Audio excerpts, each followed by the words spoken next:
भारत दुनिया का सबसे युवा देश होगा और ये युवा भारत के लिए एक शक्ति पुंज साबित हो सकते हैं। और इतिहास भी यही कहता है कि जब तक जितने भी देश इससे पहले सफल और विकसित हुए हैं, जिन्होंने भी दुनिया में अपना डंका बजाया है, उन्हें यह कामयाबी उस समय मिली जब उनकी आधी से ज्यादा आबादी युवा थी।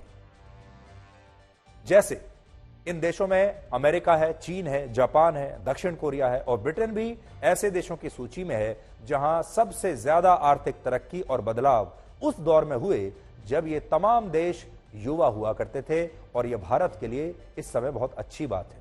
हालांकि हमारे देश के सामने चुनौतियां भी बहुत सारी हैं।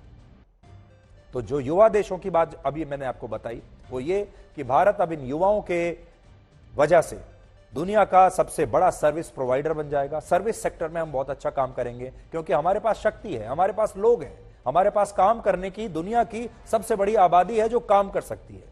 इसके अलावा दुनिया का सबसे बड़ा मैन्युफैक्चरिंग हब भी भारत आगे चलकर बढ़ सकता है क्योंकि भारत में लेबर फोर्स पूरी दुनिया में सबसे ज्यादा है। भारत के पास पूरी दुनिया के क्षेत्रफल का सिर्फ 2.4% हिस्सा है। अब चिंता की बात सुनिए, सिर्फ 2.5% के आसपास जो पूरी दुनिया का क्षेत्रफल है वो हमारे पास है।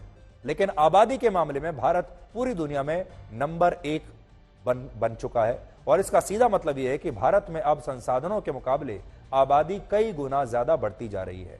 क्षेत्र जमीन तो हमारे पास पूरी दुनिया की 2.5% के आसपास है और आबादी हमारे पास 18% के आसपास है।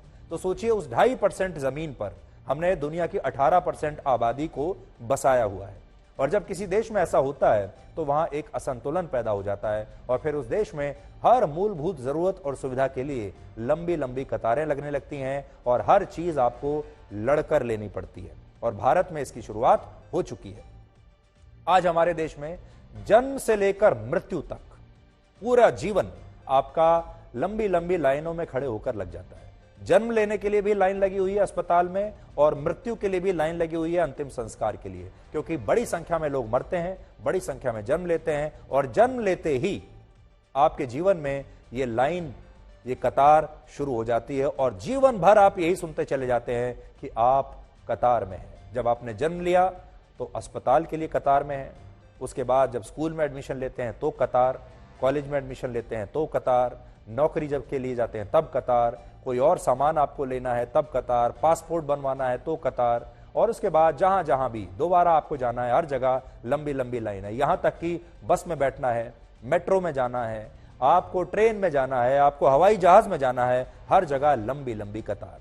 और ये कतार जो है, ये लाइन है, ये आपके जीवन का एक अभिन्न हिस्सा बन जाती है और कुछ वर्षों के बाद तो आपको ये कतार बुरी लगनी भी बंद हो जाती है। आपको लगता है कि ये तो मेरे जीवन का हिस्सा है, आप इसे सहर्ष स्वीकार कर लेते हैं, सरकारों से भी सवाल पूछना बंद कर देते हैं। और इस लाइन में इतनी भीड़ है कि भारत के लोगों का अभी से इसमें दम घुटने लगा है। और सोचिए जब इसी आबादी में लगातार ऐसे ही वृद्धि होती चली जाएगी तो ये लाइनें और भी कितनी लंबी होती चली जाएंगी, खुद देखिए। जब विदेशों से कोई व्यक्ति यहां पर आता है, बड़े बड़े नेता जब यहां पर आते हैं तो वो ऐसी भीड़ देखकर हैरान हो जाते हैं, उनका सिर चकरा जाता है, उन्हें अपनी आंखों पर विश्वास नहीं होता कि किसी देश में इतनी भीड़ भी हो सकती है। आप याद कीजिए जब अमेरिका के तत्कालीन राष्ट्रपति डोनाल्ड ट्रंप भारत आए थे और भारत में अहमदाबाद में एक स्टेडियम में उनका स्वागत किया गया था, तो उन्होंने अपने जीवन में इतनी भीड़ कभी नहीं देखी थी और उन्होंने वापस जाकर कहा कि भारत में जितने लोगों ने मेरा स्वागत किया, इतनी भीड़ तो मैंने अपने पूरे जीवन में कभी नहीं देखी। जबकि हमारे लिए ऐसी भीड़ कोई बड़ी बात नहीं है, हमें इतनी भीड़ देखने की आदत पड़ चुकी है।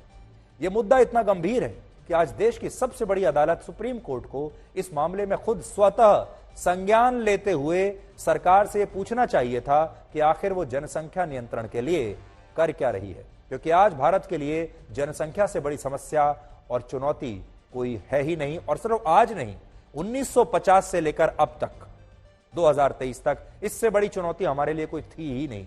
लेकिन हमने हर चीज के बारे में सोचा, इसके बारे में नहीं सोचा। और उसकी एक बहुत बड़ी वजह यह है कि हमारे नेताओं को चुनाव जीतने थे, इसलिए उन्होंने जनसंख्या पर कभी रोक नहीं लगाई। जनसंख्या को हमारे यहां धर्म से जोड़ा गया, पर्सनल लॉ से जोड़ा गया, चुनावों से जोड़ा गया और इसीलिए किसी नेता की इतनी हिम्मत ही नहीं हुई कभी कि वो खुलकर ये कह सके कि मैं जनसंख्या को कंट्रोल करूंगा, इस पर कड़े नियम लेकर आऊंगा। चाहे किसी भी धर्म के लोग हों, उन्हें एक हद से ज्यादा जनसंख्या बढ़ाने की इजाजत नहीं दी जाएगी। ऐसी हिम्मत हमारे देश में किसी नेता की नहीं हुई। एक नेता की हुई थी और उसका नाम है संजय गांधी, जब उन्होंने जनसंख्या को बहुत गंभीरता से लिया था। लेकिन क्योंकि संजय गांधी के बीच में ही एक अकस्मात मौत हो गई थी, मृत्यु हो गई थी, और उसके बाद से यह मुद्दा लगभग समाप्त हो गया और हमारे देश के लोगों ने, हमारे देश के नेताओं ने हर चुनाव में अलग अलग मुद्दे बनाए। बेरोजगारी तो हमारे देश में मुद्दा है, स्वास्थ्य सेवाएं मुद्दा है, बहुत सारी चीजें मुद्दा बनी, लेकिन यह मुद्दा नहीं बना। इसके बावजूद आज सुप्रीम कोर्ट में इस पर सुनवाई नहीं हो रही, बल्कि सुप्रीम कोर्ट में इस विषय पर सुनवाई हो रही है कि इस देश में सेम सेक्स मैरिज यानी समलैंगिक विवाह को कानूनी मान्यता दी जाए या नहीं।